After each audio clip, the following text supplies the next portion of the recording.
Hello. This is not my second podcast, it's 1B. I'm very excited about it. I came up with this idea that I can just do an episode based on not building on a joke and writing a joke and watching a joke fail and work, but one example of a crowd work situation where people are just animals. It's one of my favorite times because I'm also an animal when chaos ensues where someone says something or doesn't something say something or you're knocked out of whack a little bit.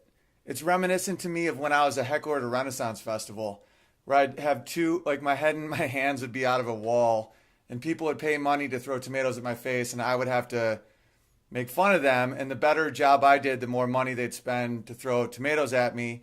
And I got a percentage. So I wanted to be good at that. And then it turned out there was a gypsy named Boob that stole from everybody, but that's okay. I was like 17, but I like that feeling of chaos. But sometimes it can go south, big time. And I think this is a perfect episode right now. That's why I'm so excited about this because of all the horrors that are happening in the world. And I think that you can understand big picture things better if you understand yourself and in the minutia of life, just the very basics of life. I'm reading about people being divided and people being full of hate and resentful of each other, and it drives me a little crazy. But I'm also guilty of it. So this all takes place in a 10-minute set at the Hollywood Improv. I'm very excited to play you guys this and to show all the things that can come out of it. I'm doing a set. A dude in the front row has his foot on the stage. This starts to happen. You know what I mean? It's like your foot's back on the stage. But that's all right. I've been learning about hipsters. When I moved to LA, see, I'm from a very small town in northern New York where life is hard. Hard winters, people fight all the time. There's actual threats. And I moved to LA and I met dudes like that, like hipsters. They're not bad people. They're just indoor cats. He doesn't know that I'm a threat. Because in his world, there aren't threats. It's just avocados and threesomes, There's fucking Whole Foods every 3 blocks. He doesn't know that I'm an animal. If the oil runs out, I take his family's resources. He's not tuned into that. And I don't hold it against him. It's not bad. But he can just put his feet on another man's stage, another man that's double his size and has, venom in his eyes. He's got his hat backwards, and we all know he's not a catcher. It's because you saw Bieber do it. If a man wears his hat backwards, he's playing catcher. He's a baseball player. That man is not a baseball player. He watches a lot of VH1. All right, you see what's happening here. I made sure I played the whole thing so you can see that I went too far. I started getting laughs with the hipster house cat thing. And people had my back and they're laughing because this guy, I told him to take his feet off the stage. He does, and he puts them right back on. And nothing drives me crazier than that because it's just it's like peeing on someone's doorstep. It's such a territorial thing. And I took it a little far. I made fun of him. I told him, in a funny way that life is a lot more primal than a lot of people realize it is. That all the things that people think protect them are just, figments of our imagination. That if there's ever a real problem, that's when you can see the animal come out in people. If the oil runs out, I can take your resources because I'm larger than you, that type of stuff. It's kind of funny. I wasn't really trying to hurt his feelings at the time, but as that went on, he still wasn't taking his foot off the stage. That's why I went into his hat, the VH1 thing, kind of a dated reference. But I was getting a little angry. And it reminds me of a book I read recently, which I highly recommend people read, especially when it comes to police profiling and all the stuff that's happening. It's called Blink by Malcolm Gladwell. It doesn't seem like the type of thing that has anything to do with police, but it does. It's actually about marketing, this book.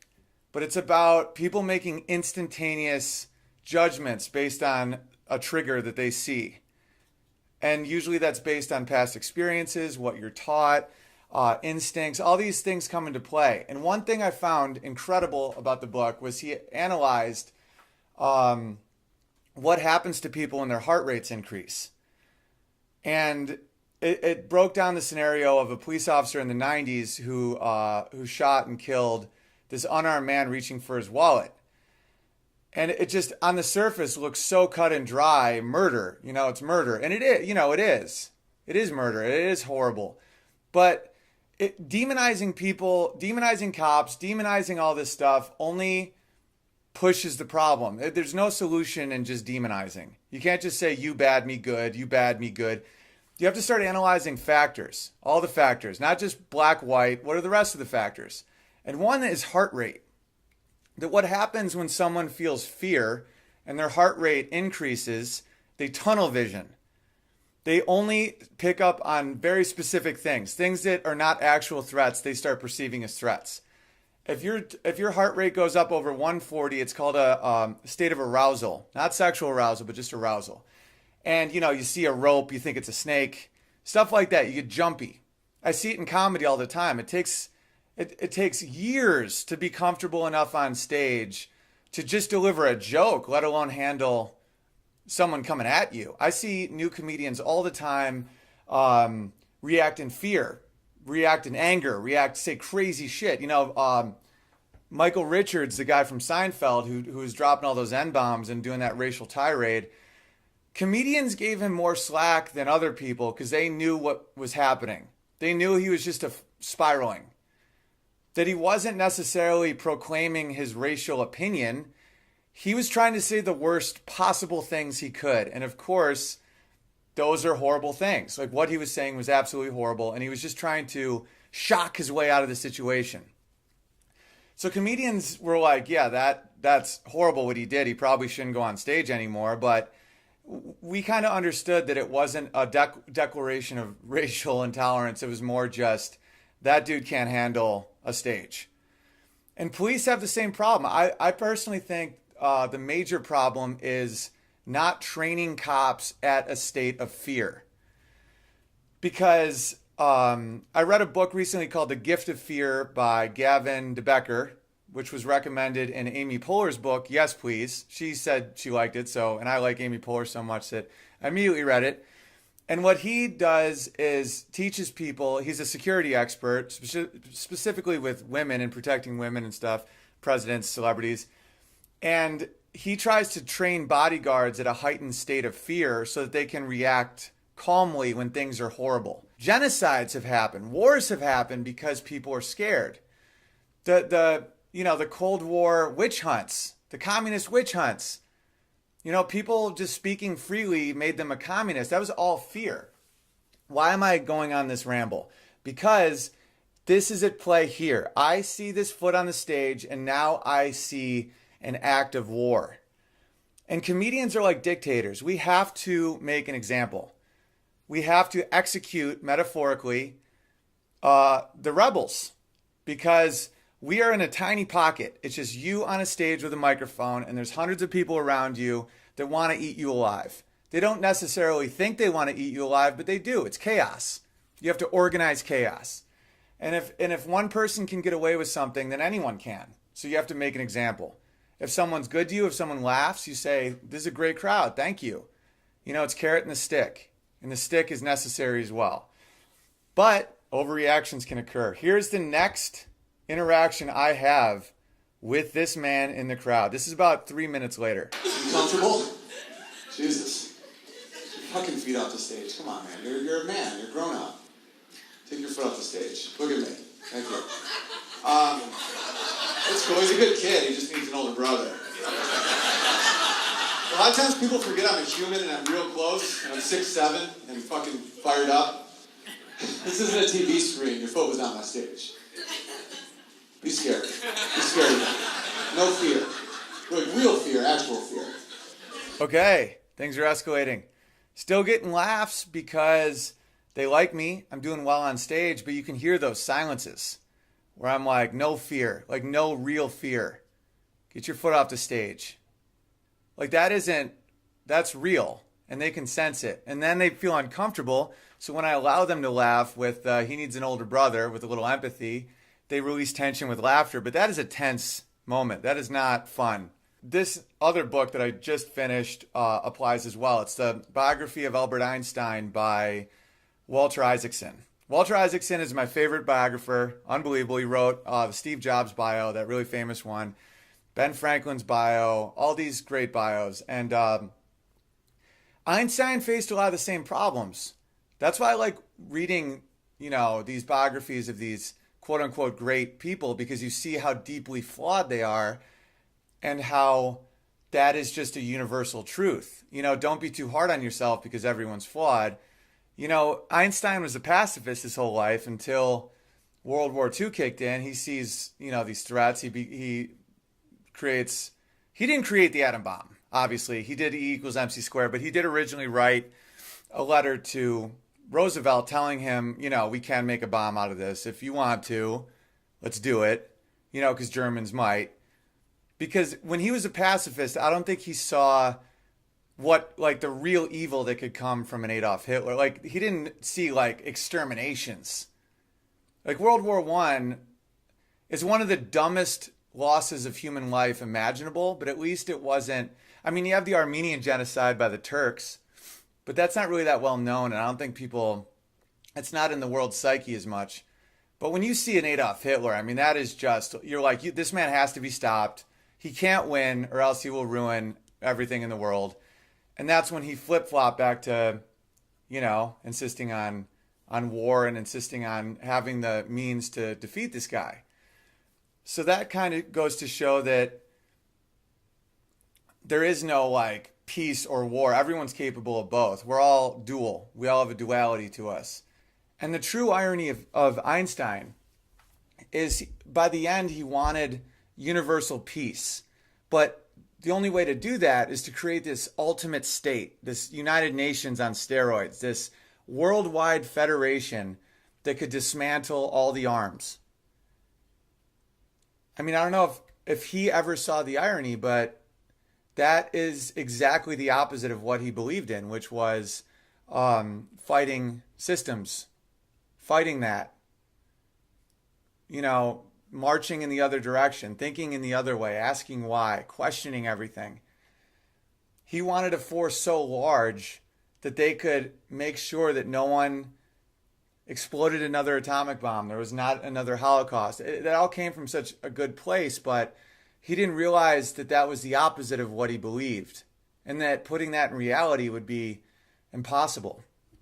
He always said God doesn't roll the dice. He was the dice.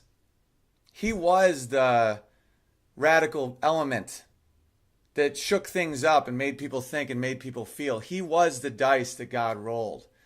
And I think he died without ever realizing that.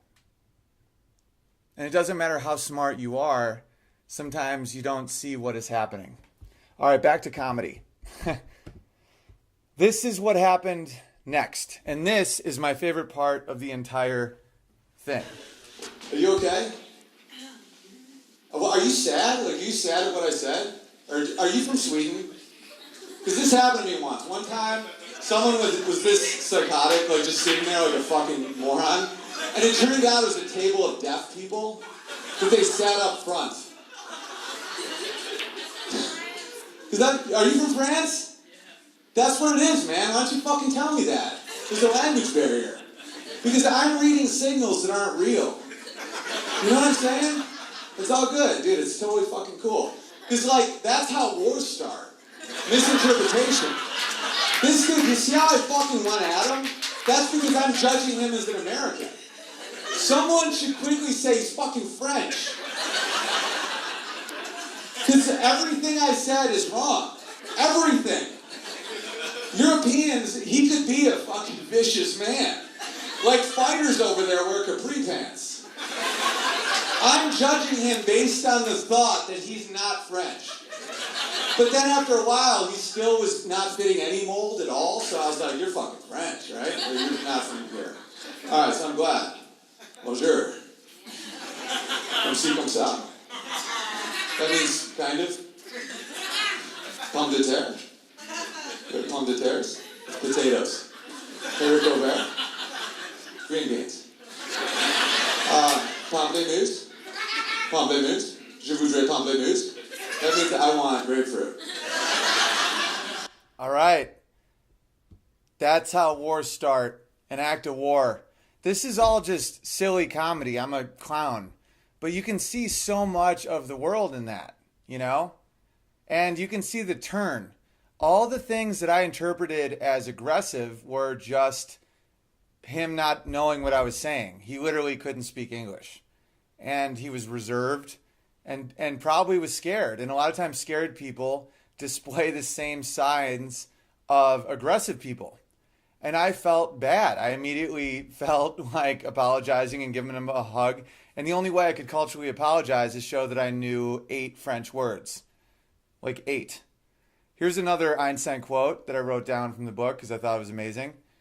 America can be swept by waves of dangerous passions, but are passing sentiments that are absorbed by its democracy and righted by its constitutional gyroscope. Everything, even lunacy, is mass-produced here and goes out of fashion. I love that. Basically, America is capable of just ridiculous anger, and then it just kind of goes away. A lot of countries don't have that. We're fortunate to have that in America, where it's like, rah, rah, rah, rah, rah. Oh, here's something else. Oh, we're good. And you could kind of see that in me there. I was kind of representing America in a way where it's like, I was threatening him and his family that I would kill and eat their resources if the oil ran out. That's a huge overreaction. And then when I realized that I was wrong, quickly admitted it, had a big laugh about it, and then moved on. But that isn't the end of it. There's 2 more things that make this story so goddamn funny to me. Check this next thing out. You want a little of this? A little Vienna, not too far. A little fucking Moscow. Who's fucking cultured now, bitch? Who's the dumb American? Who's the big dumb American? By the way, Europeans always make us seem stupid. They're like, oh, you only know 1 language. It's like, yeah, because we planned properly.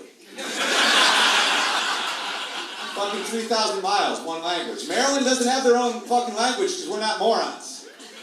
They don't go 60 miles after speaking a new fucking language. They're the ones who are wrong. Alright, it's true. Why don't you have to speak German? Because Pennsylvania isn't a different language, because we're not stupid. Alright. But you guys agreed on the euro, agree on a fucking language. Alright? Want to talk about some mistakes you guys made in World War I and World War II? Want to talk about some serious mistakes? Verdun? Ever heard of it? You know Verdun? Alright, anyway. Alright. I start playing classical music to show that I'm cultured. And I don't know if you guys realize, but he doesn't say a word the whole time. What you now are seeing is my own insecurities coming out, purging from my own body. What the hell am I talking about? Like, I start ranting about Verdun. That's a World War I battle that's really bad. And at this point, I'm saying, look, I can play this. Look, I can play this. And then in my mind, I'm already saying what he's thinking, that I'm stupid. My insecurities now are continuing this war. I'm now saying, oh, well, we only speak 1 language because we don't need more languages because we all speak English, which is more efficient. You guys are wrong. Every state in America doesn't have a new language. After that show, I do realize that that is a funny premise, and I will do that in the future. But I have to make it, funny. The first one got a big laugh. I don't recall now what I just said, but because we plan better, or I don't know, something like that. But I think that's pretty funny that I just start seeing things that aren't there. Back to Einstein. All matter, everything is just a field theory. Like when you knock on wood, that wood represents the space that all the electrons could possibly be in. It's 99.9 times a billion% empty. It's all empty space. But that is the probability that something could be there, and our brain just warps it into these solid objects that aren't there. It's all empty. But we see these like tiny little things and then perceive matter. And you can see that there. You can see that in this cultural battle where I pick up on these tiny little things that probably aren't even there and I react to them. Oh, you think I'm stupid? Well, watch me play Mozart. He never said I was stupid. I called myself stupid because I'm an idiot. And here's the last little piece to this saga. And this is like the next night. This is what I say on stage the next night. Different crowd. I just got in an argument with a European. Europeans get really pissed around Thanksgiving. They don't have it. Canada kind of just took it. But Europeans always make us feel dumb. They're like, how many languages do you speak? I'm like, one. They're like, stupid. I'm like, I speak one because I only have to speak one. There's no Maryland language because we're not fucking morons. When we set up the country, every state spoke one language. We all picked a team, and now it's great. So go fuck yourself. Sorry that when we drive 60 miles, we don't have to learn a new language, because you're idiots. German? No, I'm in France. It's like, no, now I'm in Pennsylvania. It's the same shit. We're smart. All right, shaping into a decent bit. I might have to dial it down a little. Not say idiots and use, inflammatory speech. But the funny part, obviously, is that I said I got in an argument with a European recently. I just showed you every single interaction I had with that guy. Was that an argument? He said, yeah, was the only word he said to me the entire time. That argument was in my own head. That argument didn't exist. And then I said that they get touchy around Thanksgiving because they don't have it. What the hell am I talking about? Like that we're so much better because we have a Thanksgiving and they don't. And that's probably why he was being such a dickhead. He was literally just sitting there. This is only my second podcast episode, and this is actually not even an episode. This is just a crowd work one. And I'm already seeing so many things about myself that I can help understand and learn.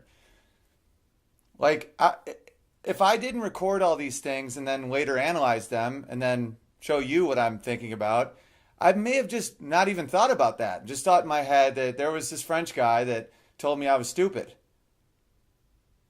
Like, that's crazy. And we all do that. We all do that. We get trained in our head to think that someone's against us, or someone thinks something about us, or someone has this stereotype, or this is just true about these people. And it's not backed up by your own experience. Okay, young black males. Let's take them. I've been mugged a few times in my life. I've been beat up. I've been punched in the face by completely random people. I have been, someone stole my bike. Zero times was it a black guy. It was always white people because I lived in a town that was predominantly white. And every time I was just violently attacked, it was by a white person. So in my head, white people should be more violent than black people. But that's not what it is in my head. In my head, young black males are scary. I see a young black male, I'm like, oh man, that guy could beat my ass. They've never done it to me. I'm 34 years old. I've never been randomly ass kicked by a black man ever. So why do I think that? Because that's what is told to me over and over and over. And it's the repetition of it until your reaction isn't set in reality at all. It's just instinct that has been drilled into your head from an outside force. Don't you see how much that happens all the time? It's just, this is what it is. This is what it is. And then you're like, oh, this is what they think. I think French people think we're stupid. Granted, some of them do. I have had some snide remarks. And for those of you that cite statistics, young black men are the most violent, commit the most violent acts in America. That may actually be true. That's probably true. But it's typically against each other. Black on black crime versus black on white crime, that became a thing. where are you getting that statistic? Is that based on convictions? Is that based on arrests? How close to the actual event can you get? If it's convictions, that doesn't mean anything, because a lot of white people can afford better lawyers, and the same crime can happen and a black person will get a harsher sentence, and then that goes in the statistics book as another violent crime. A white kid with, a rich dad could beat the shit out of someone and it gets knocked down to a misdemeanor, and now that act never happened. That's not in the stats. Now, in reality, yeah, black people probably do commit more violent acts in America. Why? Because there is no good and evil. There's hungry and there's full. Desperate people do desperate shit. Because it's not black people, it's poor people. And here's the difference between black and white. There's a ton of poor white people. Tons. Insane amounts. One of the problems with Ferguson and with all these things, with cops and black people, white cops, black people, that's what the media keeps drilling into our heads. What Einstein has taught me, Joseph Campbell, Malcolm Gladwell, all these people in these books that I read this week, that's why they're all in my head, is that you have to multiple categorize. You have to always see things not for one category. There's field theory. What else is it? Is it a white man and a black man? Or is it a cop and a black teen? Let's go a little deeper. It's a cop and a poor person, a poor male with ambition. Okay, now we're starting to increase our categories. We have a police officer, which represents the system, safety in the city. And then we have a threat to safety, which is someone who just wants more than they have. Hungry, right? Poor black people typically live in urban environments. After slavery, I'm guessing the last thing they want to see is farm equipment.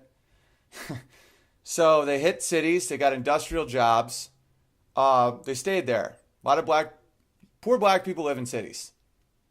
Not a lot of poor black people in the country. There's some in the South, not a lot. Detroit, New York, Sacramento, LA, a lot of these cities, you go to a urban area, it's black, right?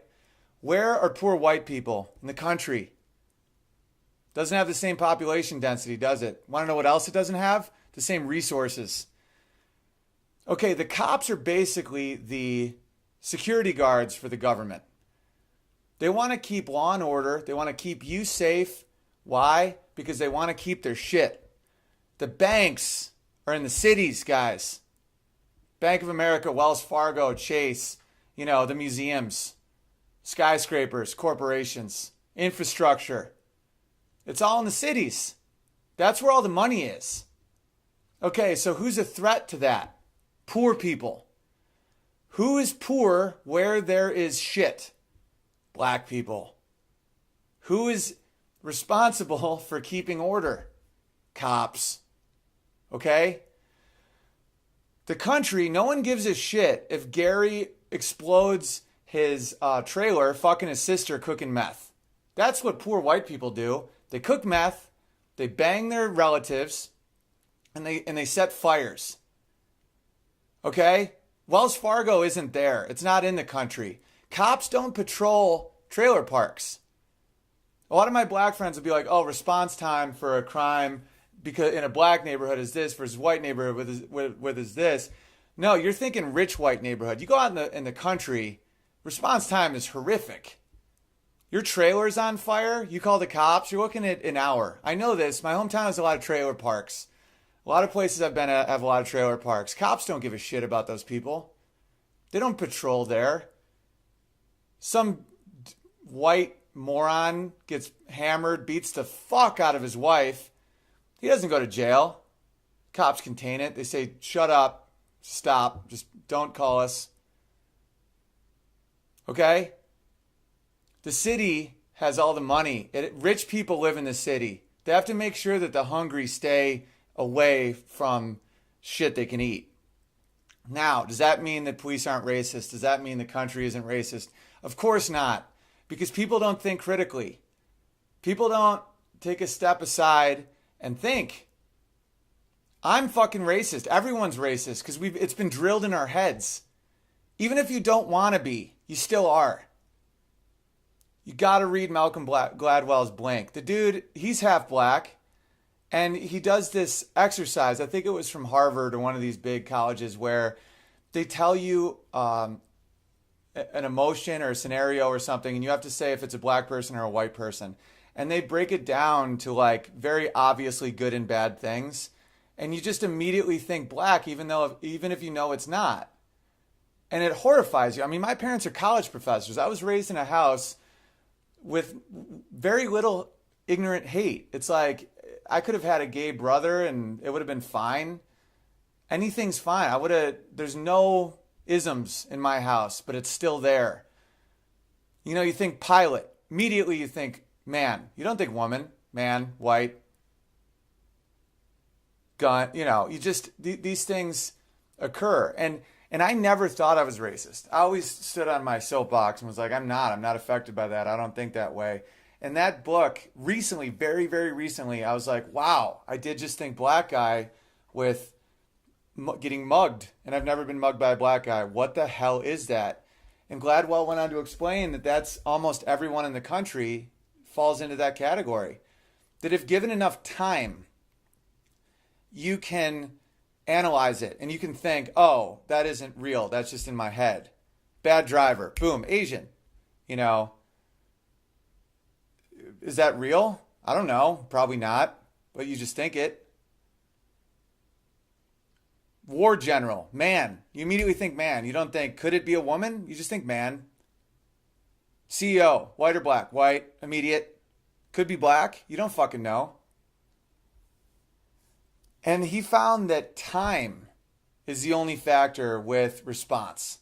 That if you're given, you know, like 0.7 seconds versus 0.3 seconds, you will adequately say, you know, that you don't know, that you have no idea. It could be any race, it could be any gender. But when you have to function on that quick, now that reptilian brain, that animal brain that categorizes to survive.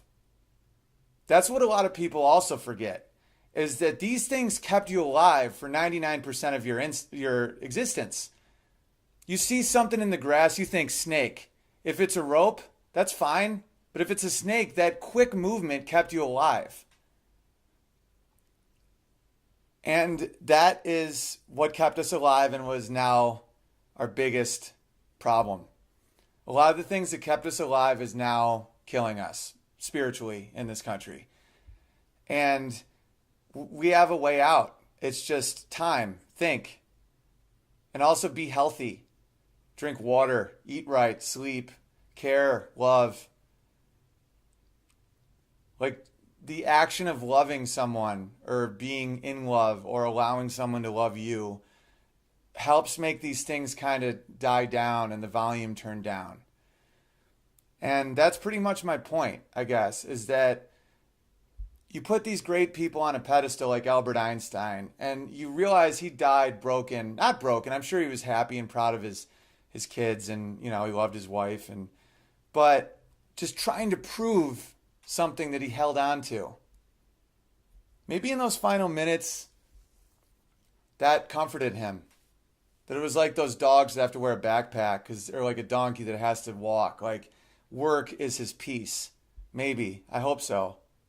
Because if he really was confused, the greatest mind of the 20th century, if he died just confused and scribbling, maybe that's the point of all of it, that we will never know anything. And that in that is the happiness. I don't know. I'm getting a little too intense. But this has been really fun. That little interaction with that French guy spawned all this thought. And I wouldn't have had that if it wasn't for this really new podcast. I always just read and just things that sit in my brain, and I never actively went through everything. You know, I've consumed thousands of books in my life that I never actually took the time to apply it to my life. So this is fun. And I hope people can enjoy this for whatever reason. It's the underbelly of comedy. Why didn't they laugh? Mistakes I make on stage. And I'm glad to share it with you guys. Cool. Have a great new year, and high five each other, hydrate, hug, hug deeply. Don't watch the news because they want to scare the fuck out of you to sell you shit. Ebola's not coming. And really think about who's beating the shit out of you, whether they are, in fact, of the race that you think they are.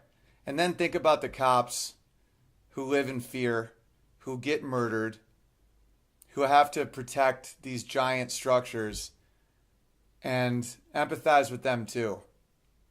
Because it's not literally and figuratively as black and white as people think. And if you are just out there trying to prove your point and you're posting it on social media, you're not doing anyone a service. I had a friend, not a close friend, but a guy I knew, a white kid, got shot. He was unarmed by the cops because they thought he was a fleeing suspect, but he was a fleeing victim. No one ever talked about it in the news. Al Sharpton never brought it up because it didn't polarize people. And I used to be bitter about that, but I'm not because it doesn't affect me. I can ride my bike today. You know, I can drink water and I can write and I can express myself, which I just did. And that's it. All right, I'm rambling. All right, much love.